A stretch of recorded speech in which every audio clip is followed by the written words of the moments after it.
Our project is on noise-induced hearing loss. Noise-induced hearing loss is a sensory neural disorder caused by exposure to harmful noise that affects the inner ear and auditory nerve. It can be caused by a one-time exposure, such as a loud concert or an explosion, or by continuous exposure throughout one's lifetime. Small sensory cells in the ear, called hair cells, convert sound energy to electrical signals that are sent through the auditory nerve to the brain. They can be damaged when exposed to harmful noise. Hair cells do not grow back, and this leads to hearing loss in the ear. People with noise-induced hearing loss can have impaired perception of frequencies and sounds.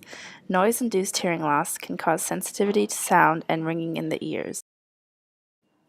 These next few slides, we will discuss the differential diagnosis of noise-induced hearing loss. On this slide, it shows different sounds and the different levels of loudness in dBHL affecting the ear. For example, you can see that a gunshot goes up to 170 dB, a motorcycle goes up to 90 dB, while a whisper is as low as 30 dB. Here, it shows the differential diagnosis of sensory neural hearing loss.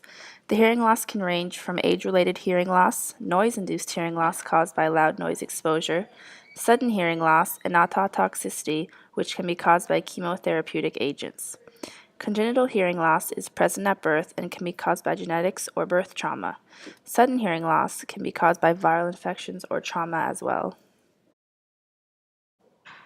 This table shows the different diagnosis of sensory neural hearing loss, aka noise-induced hearing loss. It can range from gradual hearing loss in elderly patients, rapidly progressive hearing loss, which can lead to poor speech discrimination, and sudden unilateral hearing loss, which only affects one ear and can be caused by Meniere's disease. The best form of prevention for noise-induced hearing loss is complete avoidance. You want to avoid blasting headphones, standing next to speakers at a concert, shooting a gun or standing near a gun without headphones on, and using power tools or garden tools without protection. If you do find yourself around loud noises, make sure to wear earplugs or earmuffs to avoid noise-induced hearing loss.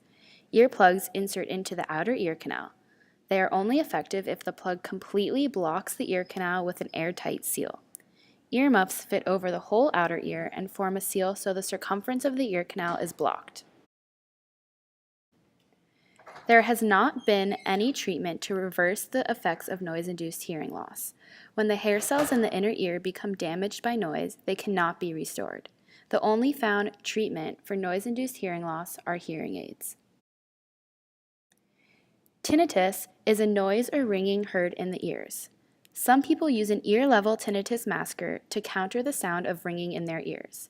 The masker is a hearing aid that significantly helps those with this disorder by covering up the tinnitus through another sound coming through the hearing aid. Relevant audiologic assessments include pure tone and speech audiometry. This is a key hearing test used to identify hearing threshold levels of an individual. Functional assessments are used to establish a baseline and to predict further outcomes. Pediatric tests are for children and the child, and typically the parent, are seated in a sound booth, and the sounds are varying intensity and are presented to the child. Balance tests are where you weigh the importance of the different results or outcomes. All of these tests are examples of tests that could be run for a patient that has a hearing loss.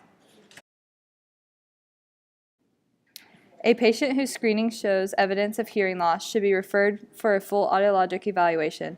Audiologists can confirm whether the loss is sensorineural, conductive, or mixed. Below is a photo of a pediatric patient in a hearing screening. Patients with sudden sensorineural hearing loss developing in minutes or hours, which in most cases are from noise, should be referred immediately because treatment initiated within the first 24 hours can improve outcomes.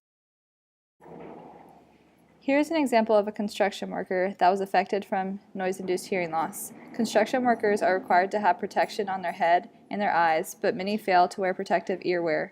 This assessment would be a notch configuration, and this particular patient has a severe hearing loss. Here's an example of a musician's audiogram that was affected by noise-induced hearing loss. Many musicians wear protection in their ears, therefore the audiogram is not as dramatic as the construction workers. This assessment would be a notch configuration, and this particular musician has a moderate hearing loss. Here's an example of a factory worker's audiogram that was affected by noise-induced hearing loss. Many factory workers do not wear protection in their ears, therefore the audiogram is sloping in lower frequencies. Our audiogram shows a normal to sensorineural hearing loss starting at 2000 Hz. We also see a notch at 3000 to 6000 Hz.